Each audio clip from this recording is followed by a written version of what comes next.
No nosso último vídeo, a gente terminou de falar dessa primeira parte do livro de Isaías, que vai do capítulo 1 até o capítulo 12.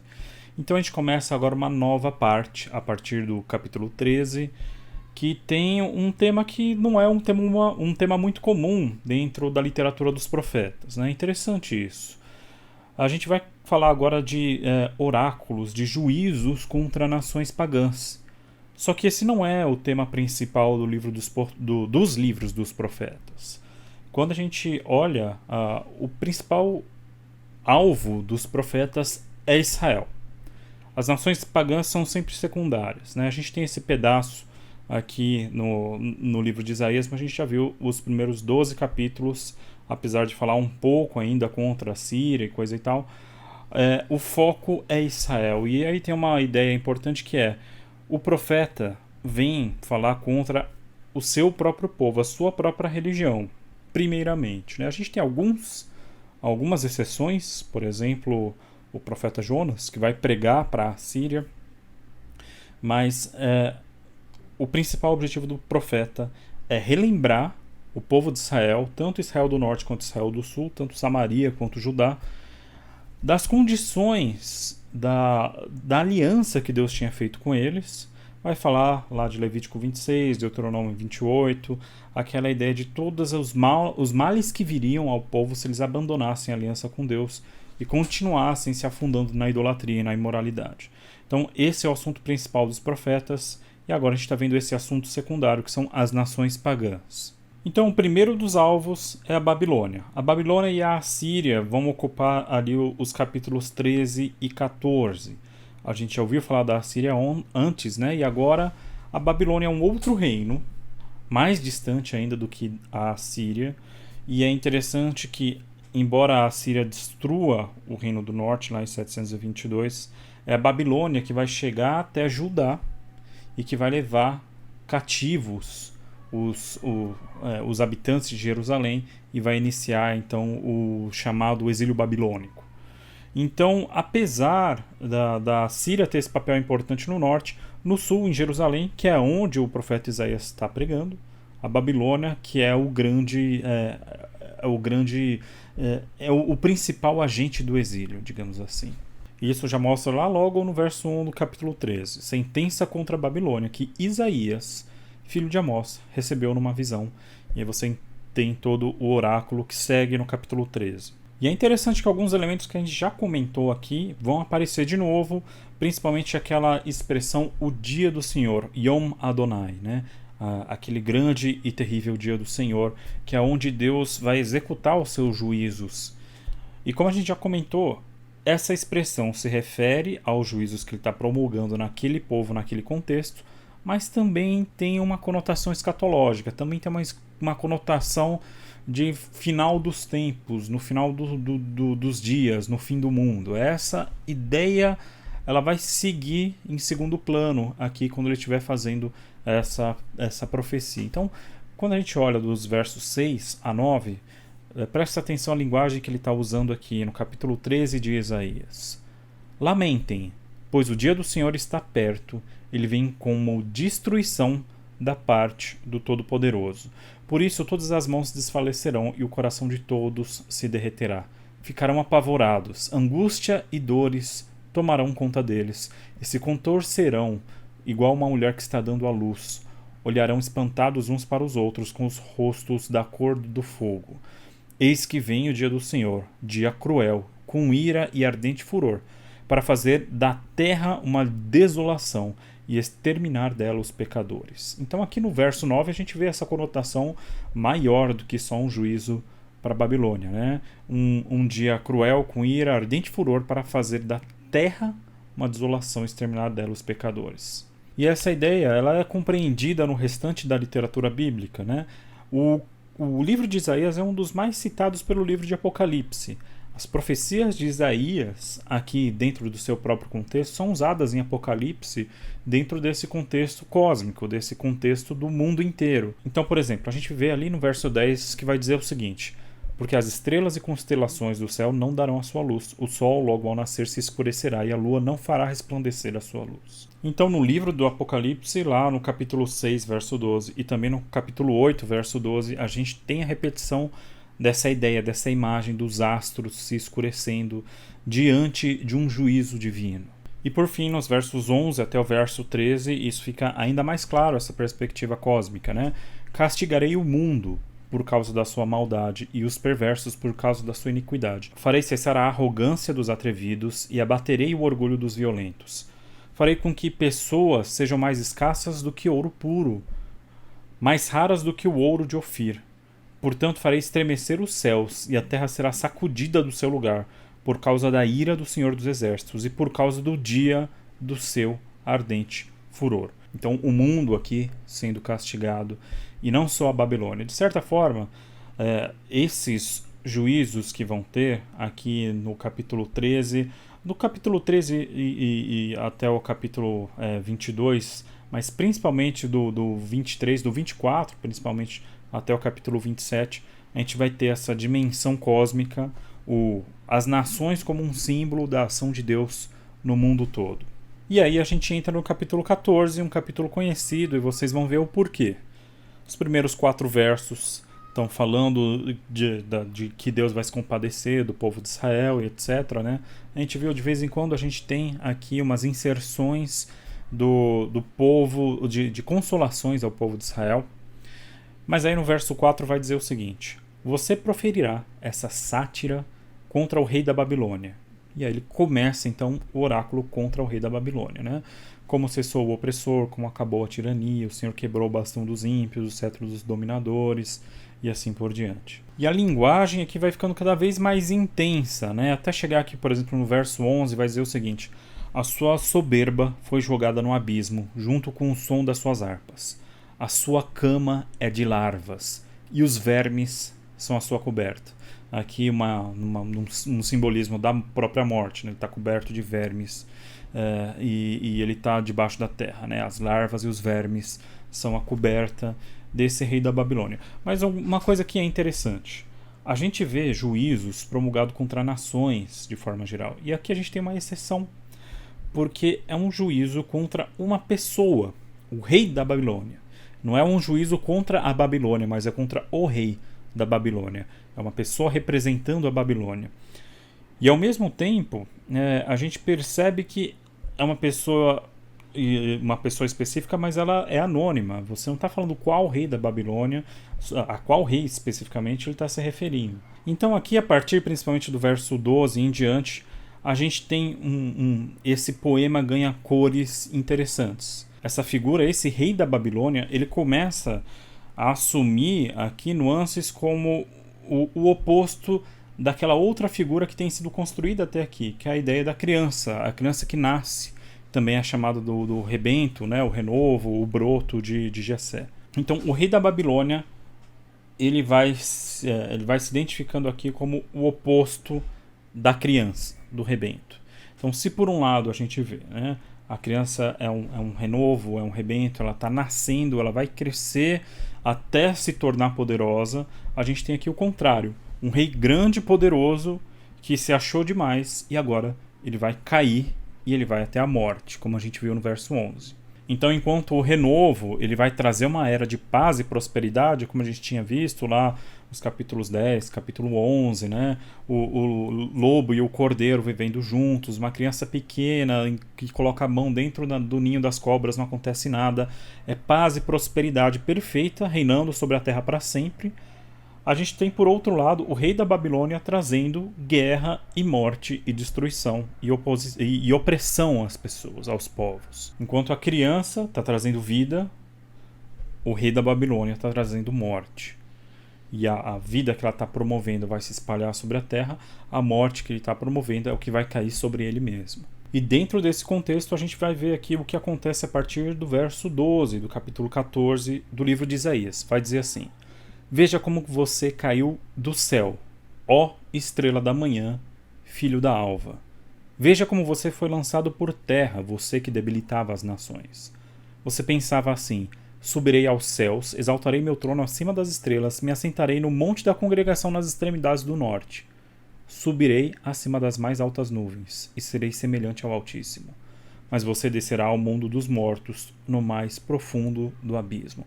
É muito interessante esses versos aqui, o 14 e 15, porque eles estão colocando uma oposição máxima entre o que esse rei está rogando para si, o que ele está desejando e qual é o real destino dele, né? Tem um jogo de palavras interessantes aqui nesses dois versos que estão em paralelismo, né? Então, eu subirei acima das mais altas nuvens, né? Matei Av, e serei semelhante ao Altíssimo, Elion, no hebraico.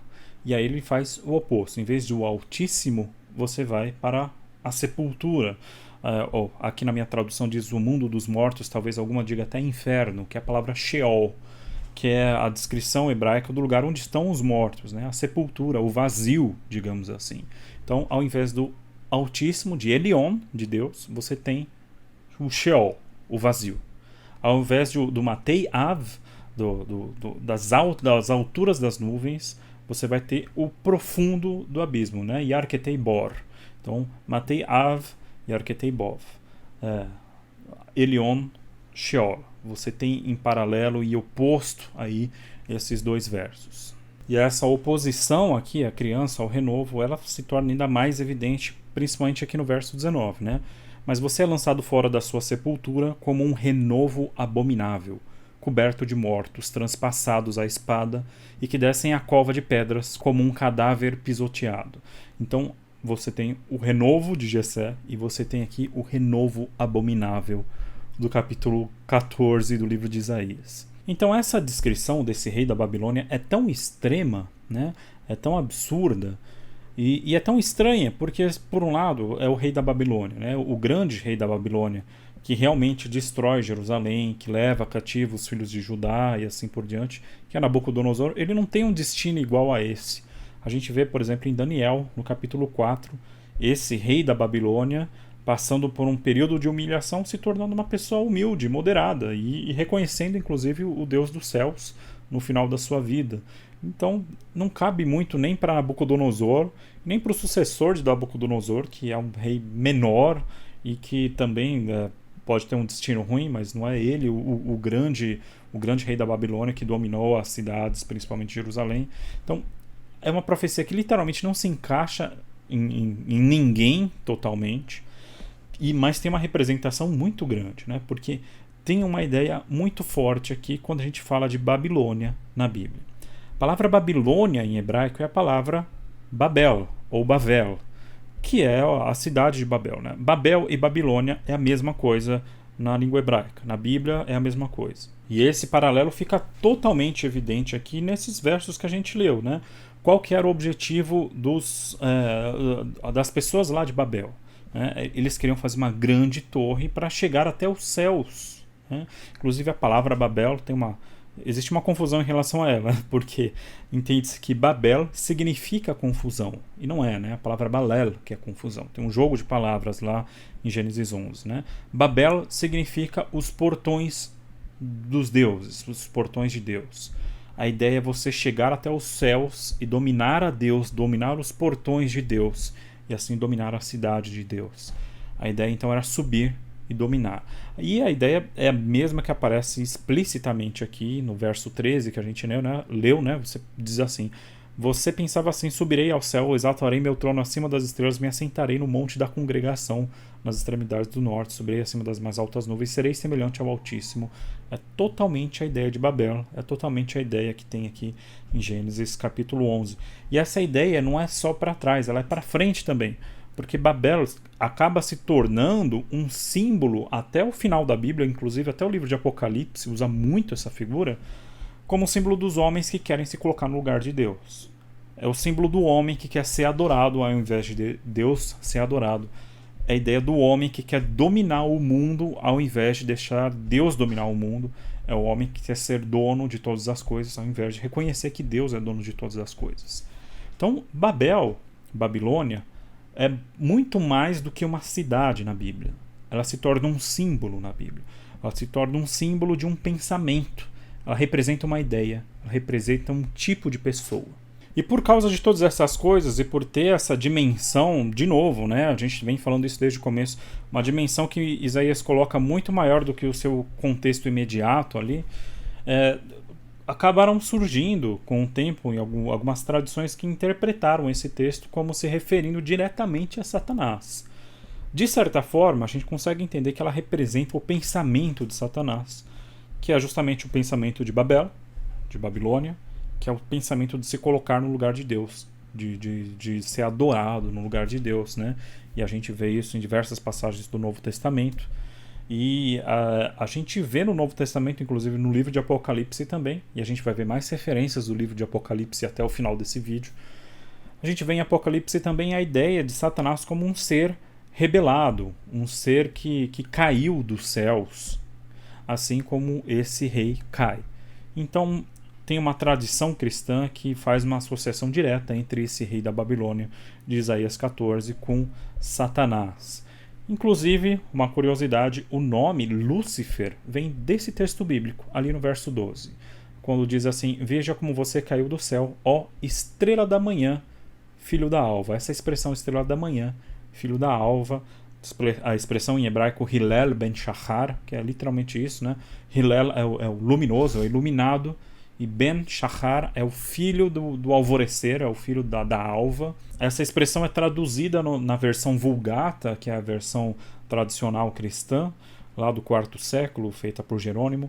É traduzida como Lucifer Filii Aurore, o iluminado filho da manhã, né? Lucifer seria o iluminado, vem de lux, Lúcifer. E se tornou, de acordo com essa tradição, o nome que seria de Satanás antes da sua queda, né? A Bíblia não deixa claro qual seria o nome de Satanás, provavelmente não é um nome latim, se fosse dar aqui seria um nome em hebraico, mas acabou virando a tradição e esse nome pegou, né? Curioso que a expressão Hillel ben Shachar no hebraico se refere a um corpo celeste, que é justamente a estrela do alvorecer e a estrela vespertina também, a primeira estrela que aparece à noite e a última que desaparece de manhã, que é o planeta Vênus, não é uma estrela, né? Ela acabou sendo identificada então nessa tradição cristã como o próprio Satanás. Eu comento mais sobre isso num vídeo que eu vou deixar listado aqui em cima, que é um vídeo sobre demonologia bíblica, sobre como a Bíblia trata essas figuras de demônios e também de Satanás. E eu falo um pouco, inclusive, aqui sobre Isaías 14, verso 12, a expressão Luciferi Aurore e Hillel ben Shachar e o nome Lúcifer. Então o capítulo 14 se torna assim um grande exemplo de como as profecias de Isaías, como a gente já tinha falado, elas têm um sentido imediato, mas elas extrapolam esse sentido e você não consegue, há um ponto que você não consegue nem identificar o que seria do que ele está falando no sentido mais literal ali dentro do contexto dele. Você não consegue nem identificar quem é esse rei da Babilônia, porque Isaías quer ir além. Ele quer ir além daquilo que é o contexto ali. Então, os israelitas da época dele ouviam esses oráculos e entendiam o que ele queria dizer, né, em relação a essas nações que estavam oprimindo Israel. Mas quem lê depois o livro de Isaías entende também, né, que esses oráculos se referem não só àqueles reis e àquelas nações, mas eles têm um sentido simbólico que transpassa o período de Isaías. E a gente tendo feito essa leitura aqui do capítulo 14, pelo menos de alguns versos, e entender a ideia geral do capítulo, a gente vai dar uma olhada geral, o que acontece daqui, desde o capítulo 13, na verdade, anterior, até o capítulo 27. A gente vai dar essa corrida nessa parte da nossa sequência aqui do livro de Isaías, porque a gente tem muitas outras coisas interessantes para ver. Então, para não ficar infinito o estudo, a gente vai dar esse pulo e vamos entender o que é esse texto, né? E não é porque ele não é importante, ele é importante. E vai ter muito disso que a gente falou. São profecias contra nações e que muitas vezes essas profecias se tornam símbolo para outras coisas. Então, por exemplo, o capítulo 13 e o capítulo 14 está se referindo à Assíria e à Babilônia. Os capítulos 15 e o capítulo 16 vão se referir a Moabe, um outro inimigo de Israel, né? Vocês lembram, os moabitas são descendentes de Ló, sobrinho de Abraão, mas são descendentes ali de um ato de um ato terrível, né? Das próprias filhas dormindo com seu pai e tendo filhos com ele. E esses filhos são chamados, o primeiro filho é chamado de Moabe, porque justamente ele vem de seu pai, Moabe, através do pai. No capítulo 17 e no capítulo 18, a gente vai ter outros oráculos contra Damasco, que é a capital da Síria. Então ele está falando contra o reino da Síria. Lembra que o reino do norte de Israel tinha se associado, tinha feito uma aliança para ir contra o reino do sul. Os capítulos 19 e 20 vão falar contra o rei do Egito, que é outra nação que também estava influenciando a política ali da região e acaba fazendo parte da história aqui dessas guerras de Israel do Norte, Israel do Sul e as nações em volta. E é muito interessante aqui no capítulo 19, porque ele tem no finalzinho, aqui dos versos 23 a 25, uma ideia de redenção até mesmo de pessoas que faziam parte desses povos. Então ele vai dizer assim, né, verso 23, naquele dia, a gente já falou dessa expressão, né, naquele dia haverá uma estrada do Egito até a Síria. Os assírios irão ao Egito e os egípcios irão à Assíria. E os egípcios adorarão com os assírios. Naquele dia Israel será terceiro com os egípcios e os assírios, uma bênção no meio da terra. O Senhor dos Exércitos os abençoará, dizendo, bendito seja o Egito, o meu povo, bendito a casa da Síria, obra das minhas mãos, e bendito seja Israel, a minha herança. Então tem um tema que está persistindo já faz muito tempo, a gente vai falar muito mais dele ainda aqui no livro de Isaías, que é a ideia de Deus se tornar o Deus de todas as nações, né? A mensagem de Deus, a adoração ao Deus de Israel se tornando universal. Isso acontece aqui no capítulo 19 e a gente vai ver para frente, vai se tornar muito mais explícita essa ideia como uma expressão chamada a luz para os gentios, né? A luz para os povos, os outros povos que não são Israel. Então essa luz seria justamente a adoração do Deus de Israel, sendo levada a todos os povos, a todas as nações. O capítulo 21 vai falar então de profecias contra os povos do deserto. E é interessante quando a gente olha aqui, por exemplo, no verso 9, a gente tem lá, eis que agora vem uma tropa de homens, de cavaleiros de 2 a 2. Então ele ergueu a voz e disse, caiu, Babilônia caiu. Todas as imagens de escultura dos seus deuses jazem despedaçadas no chão. Ele está falando dos povos do deserto, comenta também da Babilônia e usa essa ideia de caiu, a grande Babilônia, que é o texto de Apocalipse 14, verso 8. Ele está citando Isaías 21, verso 9. O capítulo 22 também ele vai ser mais genérico sobre os povos, mas também vai falar sobre a casa de Israel e também citações, né, versos interessantes aqui que aparecem em outros lugares da Bíblia. Por exemplo, Isaías 22, o verso 22, diz o seguinte, porei sobre o ombro dele a chave da casa de Davi. Ele abrirá e ninguém fechará. Fechará e ninguém abrirá. O próprio Jesus, quando ele fala de Pedro, né, que ele daria as chaves do inferno e assim por diante, né, lá em Mateus 16, verso 19, é uma referência a esse verso de Isaías 22, e depois tem uma citação direta desse verso que está lá em Apocalipse 3, verso 7. Como vocês estão vendo, né, Apocalipse bebe diretamente do livro de Isaías. É difícil ter um capítulo de Isaías que não tenha um verso que é citado diretamente ou indiretamente pelo livro de Apocalipse. Capítulo 23 vai falar contra Tiro e Sidom, e a gente encerra essa primeira parte das profecias contra os povos pagãos, e a segunda parte, do capítulo 24 ao capítulo 27, vai ser ainda mais simbólico, com essa conotação escatológica, né, que a gente falou. A palavra escatológico dentro do estudo de teologia significa o estudo do final dos tempos.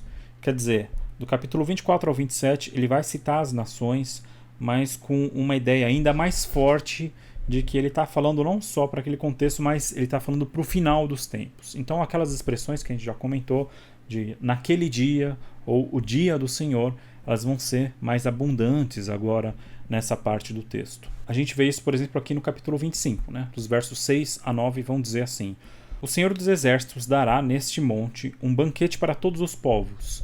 Será um banquete de carnes suculentas e vinhos envelhecidos, carnes suculentas com tutanos e vinhos envelhecidos bem clarificados, né? Um grande banquete para todos os povos. Verso 7. Neste monte ele acabará com o pano que cobre todos os povos e com o véu que está posto sobre todas as nações. Tragará a morte para sempre, e assim o Senhor, Deus, enxugará as lágrimas de todos os rostos e tirará de toda a terra o vexame do seu povo, porque o Senhor falou. Então, mais uma vez, uma citação direta de Apocalipse, aqui no capítulo 21, verso 4, e Deus enxugará dos olhos todas as lágrimas. É uma citação aqui de Isaías capítulo 25, a gente está vendo aqui no verso 8. E a gente vê também aqui claramente essa conotação de que ele não está falando só de um juízo para um povo específico, numa época específica, mas ele está falando de um grande banquete para todas as nações, onde a morte vai deixar de existir para todo sempre, né? E o próprio Deus redimindo as nações e redimindo o seu povo. E também aparece essa expressão, né? Naquele dia, lá no verso 9, que vai se repetir no começo do capítulo 26 também. Naquele dia se entoará este cântico na terra de Judá, temos uma cidade forte, etc. e tal. Então, essas expressões, naquele dia, o dia do Senhor, né? Apontando para uma ideia de final dos tempos, vai ser comum nesses capítulos, e a gente vai ver até o final. O capítulo 27, que vai encerrar esse ciclo de oráculos escatológicos para todas as nações, começa de uma maneira interessante. Começa com a expressão também, naquele dia, Bayom Hahu, e vai dizer o seguinte: naquele dia, com a sua espada terrível, grande e forte, o Senhor castigará o Leviatã, serpente veloz, o Leviatã, serpente sinuosa. Ele matará o monstro que está no mar. Esse verso é muito interessante porque ele pega uma ideia que é comum no Antigo Oriente Médio. No Antigo Oriente Médio você tinha a ideia do mundo ter sido criado por grandes monstros marinhos, principalmente ali na região da Babilônia. Você tinha um relato, né, o Enuma Elish. Se alguém tiver curiosidade, vai só procurar aí no Google. Um relato do mundo sendo criado através desses monstros do mar e dos rios, e no final o monstro é derrotado e assim por diante. Então ele pega essa ideia, que era uma ideia comum nos povos, e ele aplica aqui a uma serpente. Esse Leviatã, que é esse monstro do Antigo Oriente Médio, ele é uma serpente grande, e ela é derrotada, ela é destruída por Deus naquele dia, Bayom Hahu, no final dos tempos. Então Isaías começa aqui a montar toda uma ideia que, mais uma vez, vai ser totalmente explorada no livro do Apocalipse. A ideia de destruição final do mal, representado através da serpente, que é um símbolo que existe lá desde Gênesis, né? Gênesis capítulo 2, capítulo 3, aliás, né? Representando o mal, e Gênesis 3,15, principalmente, né? Dizendo que o descendente da serpente irá ferir o calcanhar do descendente da mulher, e o descendente da mulher irá ferir a cabeça da serpente, né, do descendente da serpente. Então a gente tem aqui essa ideia sendo elaborada, pegando ideias emprestadas de povos vizinhos, para você montar a ideia de destruição final do mal, né? É a ideia aqui, a ideia que a gente está vendo desde lá do começo do livro de Isaías, é Deus estabelecendo um reino de paz, onde o mal não vai mais existir, nem morte, nem guerra e assim por diante. E ele vai terminar o capítulo 27 e todo esse ciclo de profecias com 2 versos que vão repetir aquela expressão que a gente já comentou, né? Naquele dia, os versos 12 e o verso 13. Vão dizer assim: naquele dia em que o Senhor debulhará o seu cereal desde o Eufrates até o ribeiro do Egito, vocês, filhos de Israel, serão colhidos um a um. Naquele dia se tocará uma grande trombeta, um grande chofar, e os que andavam perdidos pela terra da Síria e os que foram desterrados para a terra do Egito virão e adorarão o Senhor no Monte Santo em Jerusalém. Mais uma vez, ele vai falar dessa ideia e vai terminar com essa ideia de Deus reunindo não só o povo de Israel, na ideia da volta do exílio, né? Reunindo de todos os povos da terra, o povo de Israel que foi espalhado, mas mais do que isso, ele está falando os perdidos da Síria, os desterrados do Egito, né? Vindo adorar no Monte Santo do Senhor em Jerusalém. Então, mesmo quando Deus fala para os outros povos, e ele está falando de Israel e dos outros povos, o objetivo de Deus final com Israel e com todas as nações é uma grande reunião. É uma grande reunião no Monte Santo de Deus, né? Para que finalmente a gente esteja junto com Deus E assim como a gente falou no último estudo sobre a ideia do Sukkot, do povo habitando com Deus, a ideia é que o final da história, o grande naquele dia, é uma habitação de toda a humanidade, ajuntada, reunida diante de Deus, num grande banquete, numa grande festa, e que vai durar para sempre com esse reino de paz, onde não vai haver mais morte, não vai mais haver guerra e não vai mais haver dor. E Deus mesmo vai enxugar dos olhos todas as lágrimas.